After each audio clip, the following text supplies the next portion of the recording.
నమస్కారం. ఇప్పుడు ఏపీలో చంద్రబాబు నాయుడు గారి పరిపాలన ఏ విధంగా అనిపిస్తుంది?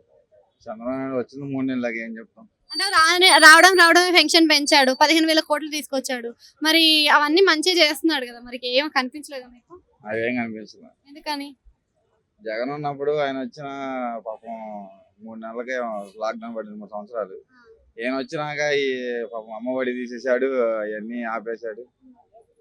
అంటే జగన్ ప్రభుత్వమే నచ్చిందా మీకు? జగన్ ప్రభుత్వం కొద్దిగా బెటర్. అంటే జగన్ ప్రభుత్వం నచ్చకనే కదా ప్రజలందరూ గద్దె దింపారు. జగన్ ప్రభుత్వం నచ్చకనే కదా ఆయన పోస్ట్ నుంచి దింపేశారు. జగన్ ప్రభుత్వం నచ్చకంటే కొంత ఈ ఎంప్లాయీస్ ఉంటారు కదా, గవర్నమెంట్ ఎంప్లాయీస్, వాళ్ళకి జీతాలు కరెక్ట్గా ఇవ్వలేదని చెప్పేసి వ్యతిరేకం వచ్చేస్తున్నాను. వాలంటీర్ల సిస్టమ్ ని మళ్ళీ తీసుకొస్తామని అంటున్నారు కదా, మరి తీసుకొస్తారా? తీసుకొస్తే మెయింటైన్ చేయగలుగుతారా? ఏం వాలంటీర్ అయితే లేదు.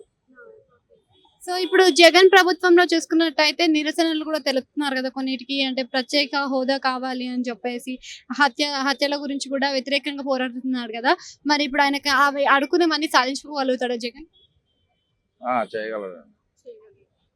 అయితే ఇప్పుడు మీ ప్రభుత్వంలో చూసుకున్నట్టయితే చంద్రబాబు సూపర్ 6 అని కొన్ని సంక్షేమ పథకాలు ఇచ్చాడు, అవన్నీ చేయగలుగుతాడా? ముందు ఫస్ట్ నా